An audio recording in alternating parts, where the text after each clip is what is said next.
Hey folks, I just followed Dr. Z's guide to a smart garage door opener. I flashed my garage door opener using my Raspberry Pi, which I was very happy about because one, I'm a Pi enthusiast and I had a bunch of Pis. I did try the OTA release here without a whole lot of success. So I definitely advise flashing the Pi from hardware, not over the air.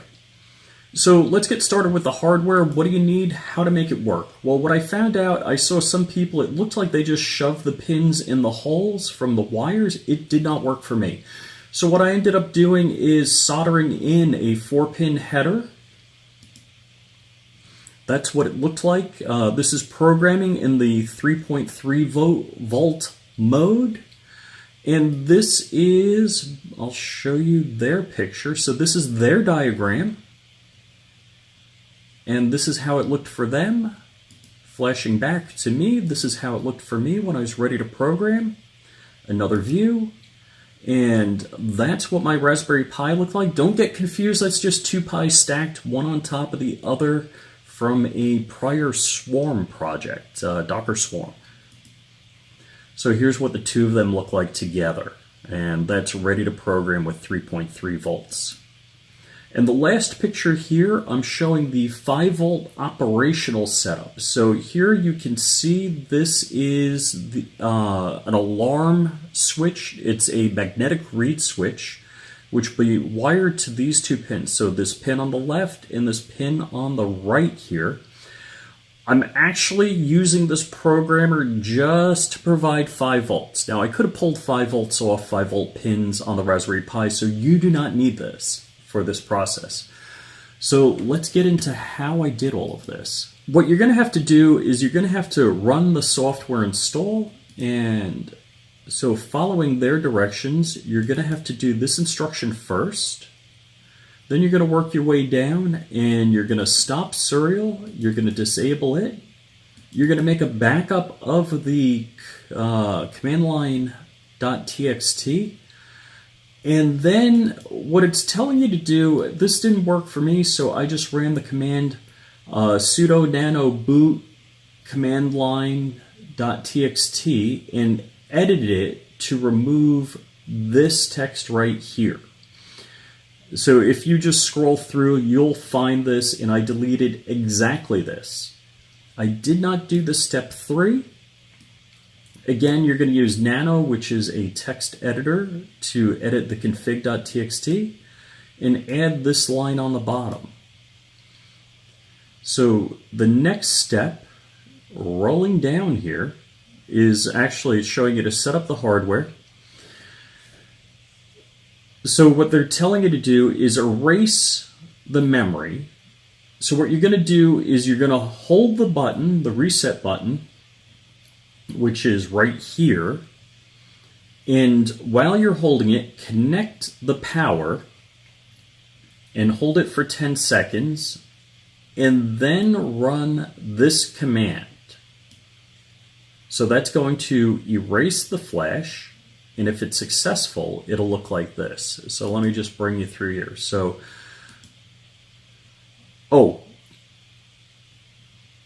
this is my output for running the ESP tool install, running the other commands here, and then doing a reboot before I actually run anything. If you do the flash and it doesn't work, this is what it'll look like. This is my success of the flash. This is where I went out and I got the most current version of the Sonoff bin, which you can get here. I'll include the links.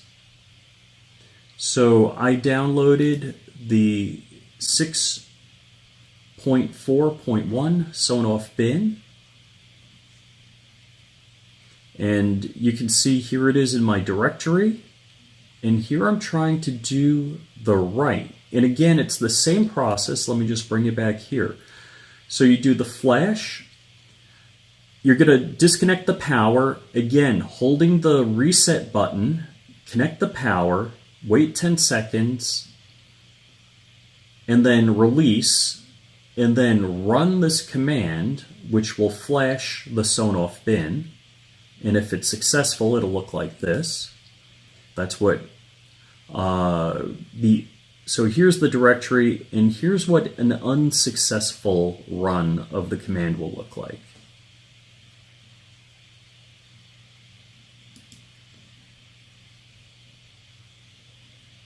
And again, an unsuccessful run. Here's what the successful run looks like.